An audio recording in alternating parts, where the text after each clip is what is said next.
नमस्ते, जय हिंद। ये है द आवारा मुसाफिर शो क्लिप्स।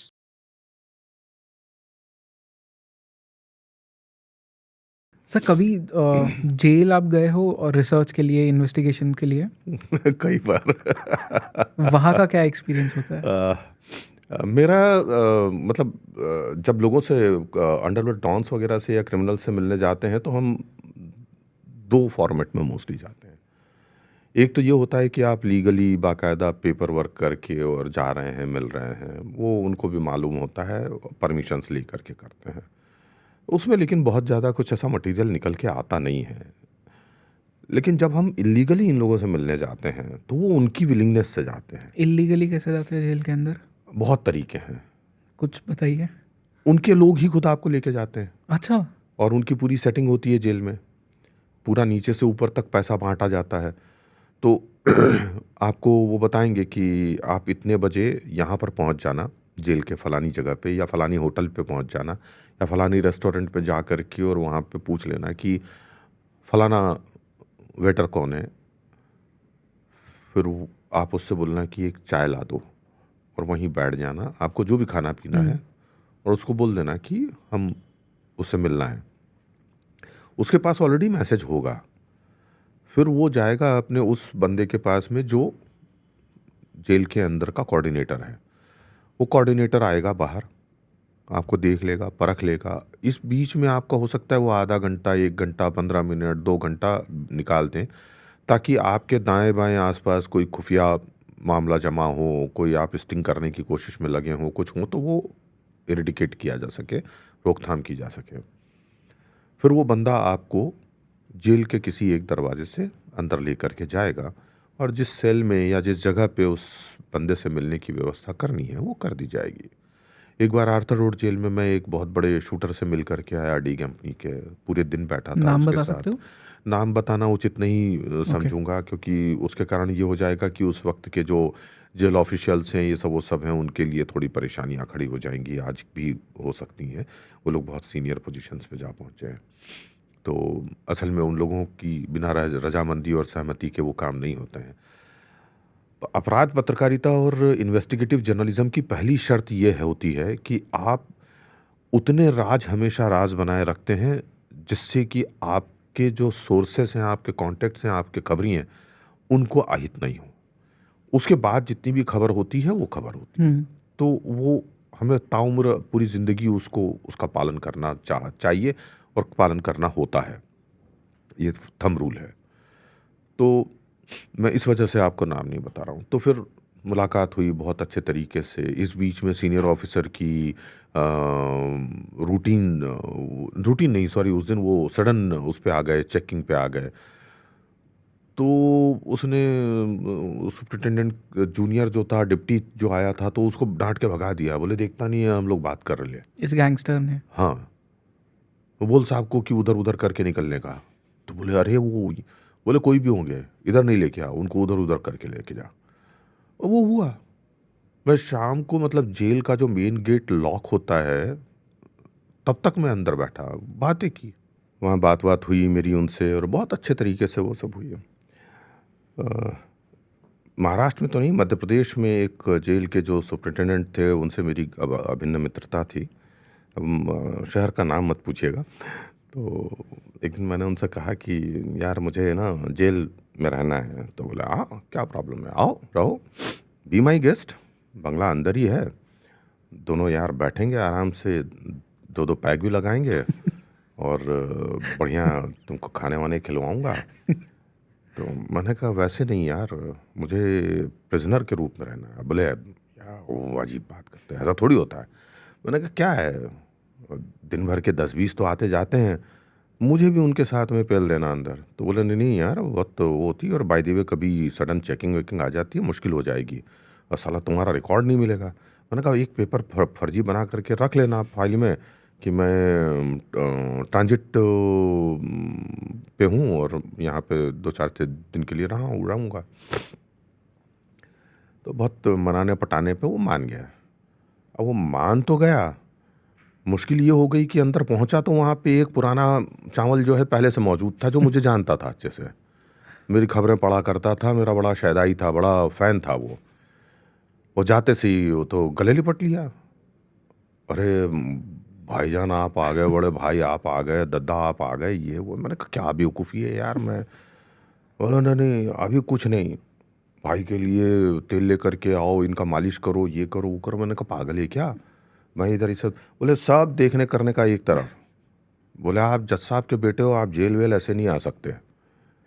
आप इतने बड़े पत्रकार हो, आपने कोई गलत काम नहीं किया होगा, मुझे मालूम है। आप ईमान के बड़े पक्के हो, ना आपके पिताजी पैसे लेते थे ना आप लेते हो।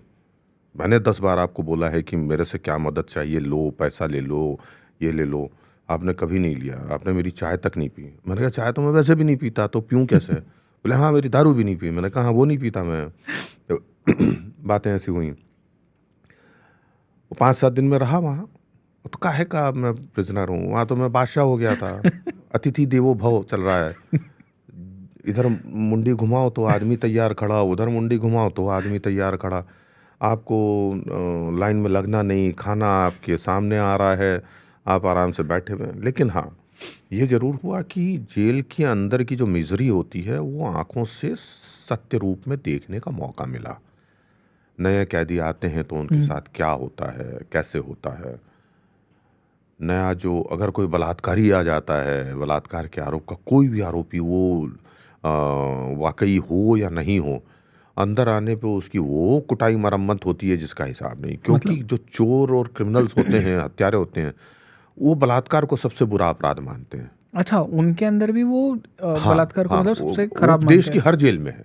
अच्छा, बलात्कारी पिटेगा ही पिटेगा। ये अलग सोशल सिस्टम चालू है जेल्स हाँ में। हाँ, वो सोशल सिस्टम भी है, सोशल जस्टिस भी है।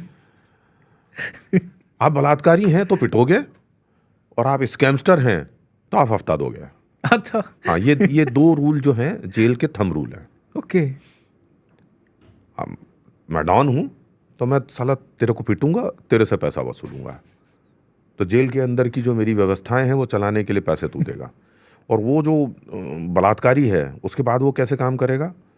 उससे पखाने साफ करवाए जाएंगे, अपने चड्डी अंडरवियर में जांघे धुलवाए जाएंगे, समझा? झाड़ू पोछा करवाया जाएगा। वो सब फिर उनसे करवाते हैं जो सबसे बुरे काम हैं।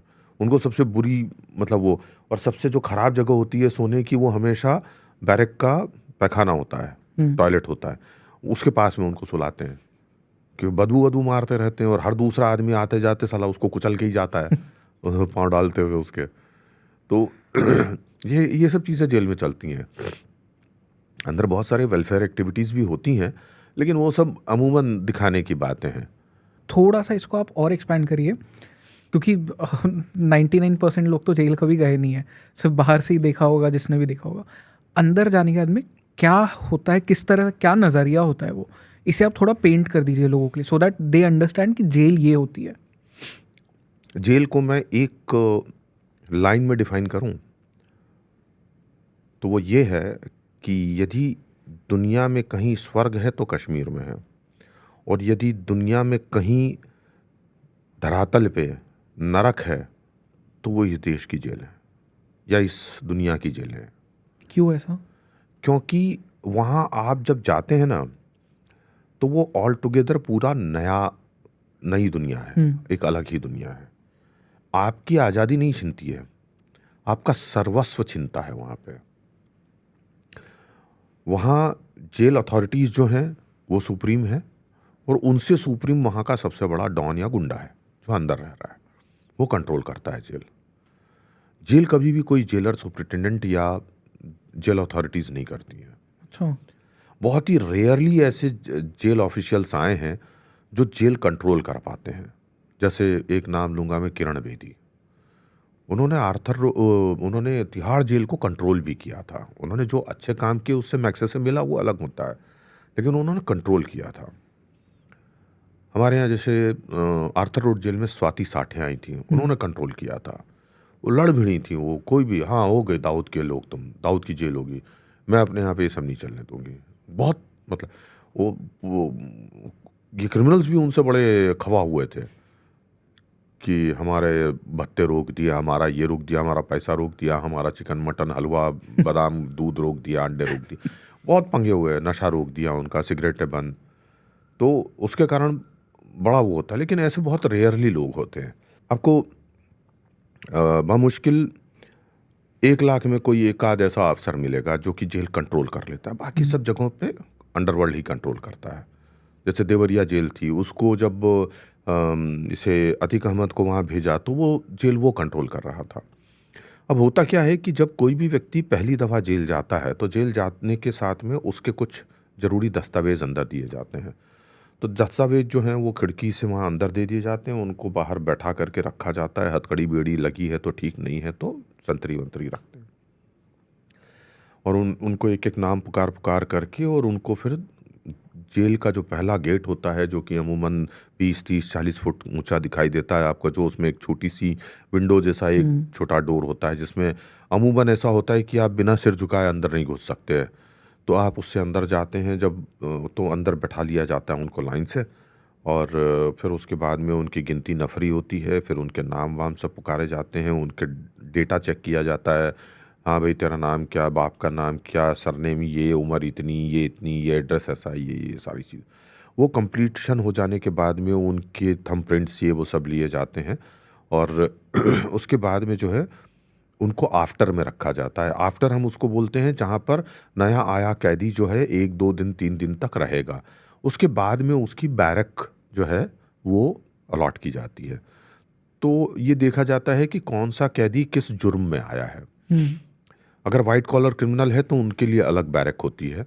अगर वो हार्डकोर क्रिमिनल है और किसी गैंग विशेष से एफिलेटेड है तो उनके लिए अलग बैरक्स होती हैं।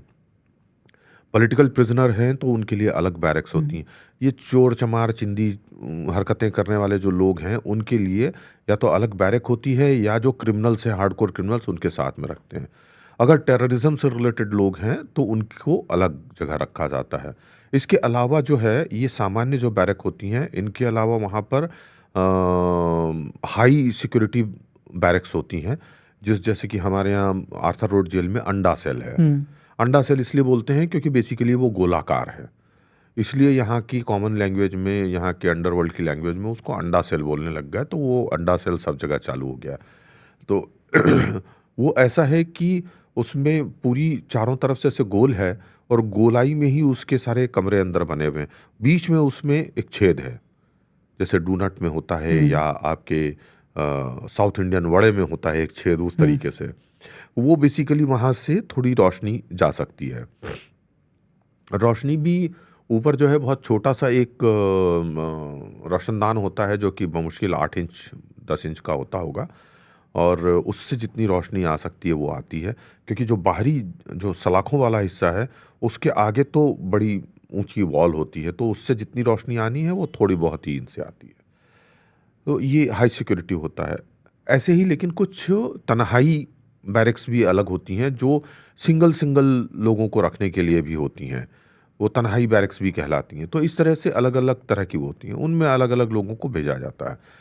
कुछ एक जो होती हैं वो पनिशमेंट के लिए ऐसी तन्हाई बैरक्स होती हैं जहाँ पर किसी ने कोई बदमाशी की, कोई रॉयट करने की कोशिश की, किसी को चाकू मार दिया या कुछ कर दिया, तो उनको फिर उस तन्हाई बैरक में डाल दिया जाता है जहाँ पे वो निपट अकेले पड़े रहते हैं।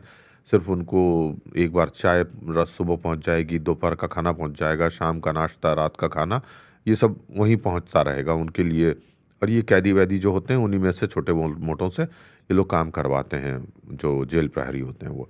तो इस तरीके से ये पूरा अंदर का जेल का काम चलता है। वहीं जेल में जो है एक कैंटीन होती है, एक कुकिंग के लिए रसोई होती है, एक जगह होती है जहाँ वो बैठ के खाना खा सकते हैं, मैस, और एक अस्पताल जैसा बना हुआ रहता है जहाँ पे 1 या 2 या 3 कमरों के अंदर पलंग वलंग लगे रहते हैं, उसमें वहाँ पे उनके इलाज होते हैं।